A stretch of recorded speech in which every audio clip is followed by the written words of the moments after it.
നിൻ മുഖത്തു വിരിയുന്ന പ്രകാശം നിന്നെ സംതൃപ്തയാക്കുന്ന ഇടങ്ങളിലെത്തിക്കുന്നു.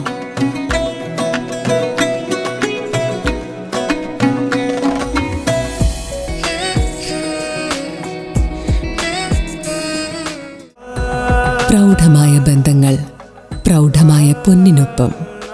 Janata jewellery, Vadakkanchery, Ottupara, Chelakkara, Pazhayannur, Thiruvilwamala and Kuwait.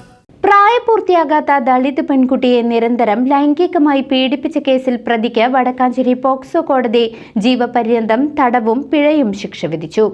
Cheruthuruthy police station പരിധിയിൽ പ്രായപൂർത്തിയാകാത്ത പട്ടികജാതിക്കാരിയായ അതിജീവിതയെ പലതവണ ലൈംഗികമായി പീഡിപ്പിച്ച കേസിൽ പാഞ്ഞാൾ വില്ലേജ് വൈദ്യർപടി സ്വദേശി പൂളക്കൽ പറമ്പിൽ വീട്ടിൽ 39 വയസ്സുള്ള ഹസനെയാണ് വടക്കാഞ്ചേരി ഫാസ്റ്റ് ട്രാക്ക് സ്പെഷ്യൽ കോടതി ജഡ്ജ് സുധീഷ് കുമാർ എസ് ശിക്ഷിച്ചത്. ജീവപര്യന്തം തടവിനു പുറമെ 2,50,000 രൂപ പിഴയും കോടതി വിധിച്ചു. രണ്ടാനമ്മയ്ക്കൊപ്പം താമസിച്ചിരുന്ന 14-കാരിയായ പെൺകുട്ടിയെ പരിചയക്കാരനായ പ്രതി താൻ ജോലി ചെയ്തിരുന്ന കടയിൽ വെച്ച് ഭീഷണിപ്പെടുത്തി പീഡിപ്പിക്കുകയായിരുന്നു. അതിജീവിത വിവരം കൂട്ടുകാരികളോട് പറയുകയും സ്കൂൾ അധികൃതർ മുഖേന ചെറുതുരുത്തി പോലീസിൽ വിവരം അറിയിക്കുകയുമായിരുന്നു.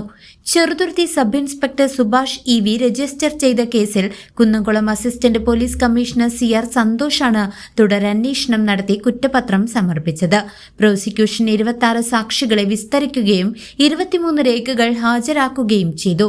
പ്രോസിക്യൂഷനു വേണ്ടി special public prosecutor advocate EA Seenath ഹാജരായി. Liaison officer GASI Geetha PR, CPO Shameem എന്നിവർ നടപടികൾ ഏകോപിപ്പിച്ചു. പ്രതി പിഴ തുക അടച്ചാൽ അത് അതിജീവിതയ്ക്ക് നൽകാനും അല്ലാത്ത പക്ഷം വിവിധ വകുപ്പുകളിലായി 4 വർഷം അധിക തടവ് അനുഭവിക്കാനും വിധിയിലുണ്ട്. അതിജീവിതയ്ക്ക് അർഹമായ നഷ്ടപരിഹാരം നൽകാനും കോടതി ശുപാർശ ചെയ്തിട്ടുണ്ട്. News desk CCV.